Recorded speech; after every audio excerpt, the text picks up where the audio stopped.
And for more on his class, Jonathan Smith joins us here on Pac-12 Network. All right, Coach, you know, I remember being on campus with you. You talked about the culture and creating it. And I know you're also looking for a little bit more depth. A lot of players, especially on the defensive end. But kind of a newsy story here. Jake Luton, I think it kind of does help depth. Granted, a 6th year of eligibility. What's it mean to have a quarterback? And I know Jevy is going to be probably your guy, but just have another player at that position who has experience and understands what's expected of him and his teammates. Yeah, there's no question. It's huge for us, you know, he did a lot of good things this last season, and then for him to have the opportunity to be in the same system again the next year, and really some of the offensive players we got coming back outside of just quarterback, we feel good that we got some momentum there, that we can build on what we did last year. And so for Jake to be able to come back is a huge piece of depth, like you said. And there's nothing more important to having quality quarterback play, and we think we got a great chance of doing that this next year. You know, Coach, I know a lot of people like to talk about addressing depth and trying to build the program, but what I love about this class is not only do you have some young guys, but you went for immediate help, too, when you talk about all the different transfers, whether they were JC guys, 4-year players who already understand what Division I football's like. What was it like? What kind of discussions did you have in terms of the kind of balance you wanted in young guys and guys with experience in this class?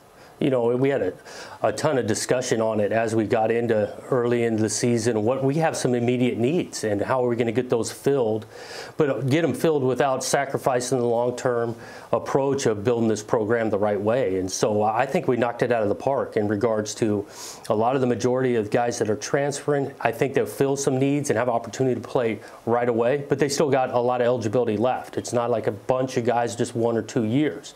At the same time, we're excited about these freshmen that we were able to add that can play right away, or if they need a little bit more time to develop, we got time to do it.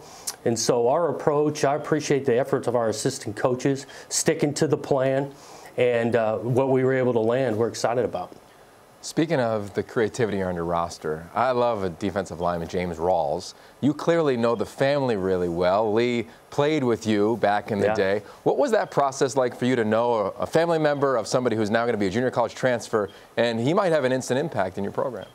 Yeah, it was a bunch of fun, and it was actually more enjoyable because we did our defensive line coach, defensive coordinator kind of identified him early, began the recruiting process with him.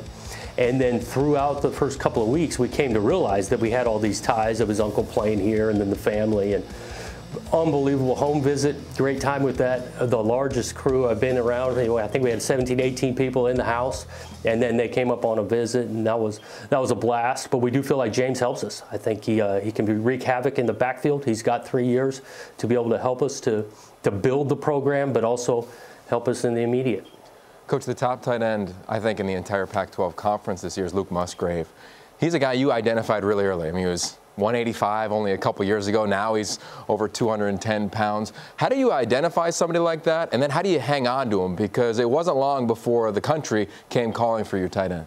Yeah, I think it's important for us to recognize some things early and the potential, and try to see what they're going to look like in a couple of years. And Luke's a great example of that because he wasn't weighing what he is now, but he had that athleticism. And so we knew we wanted to go after him, and felt strongly early on that this is a guy we're going to have to hold on through other people coming through. And we were able to do that. I think the connection with the location of our place, deeply tied into the family, which is an awesome family, great parents. And so we feel like what we do offensively with the tight end position and the type of kid he is, he fits us perfectly, and we're excited to have him. You know, Coach, from the outside looking in, I think a lot of people go, oh, you're at Oregon State. You just, sell family and sell the ability to play right away. But, you and I, having coached together there at Oregon State, know that you got to have a better plan than that, because everybody sells family and everybody says, well, you can come here and play early. So what are you saying to these guys? Be able to land guys like Musgrave, be able to land some of this young talent you were able to bring in on this class? Yeah, I think there's a lot of things to sell at our place, and some of that is the history of players that have come here that have gone on to the NFL and had great NFL careers. And so we talk a lot about that because the type of kids we're recruiting, they want to play at the highest level. And so there's a history of quarterback, running back, defensive line, linebacker, DB that have gone on to the NFL and done it. And so they can achieve those dreams coming to our place, again, which is a great atmosphere. We've got great people here and all that. And then I think the conference in itself, we got recruiting defensive backs who want to cover the best receivers in the country. Well, they can do that right here in this conference. It's the conference of quarterbacks, and so there's a lot of different messages that you're selling, and I think it's important to identify what the kid's looking to hear as well, and what's important to them. And so when we find those things out, then we work to our strengths. And again, NFL opportunity, great people, elite coaches. I think this coaching staff is second to none in their development and their history of getting players to play at the highest level. Well, Coach, appreciate your time with us. I know Nigel brings up the fact that everyone sells family for what it's worth. Every time I'm in Corvallis around your program, and women's basketball, men's basketball, women's soccer, the whole deal, it always seems like I am at home. So you can sell that point, too. It is certainly genuine up there. So best of luck and continue to crush it. Okay, I appreciate you guys.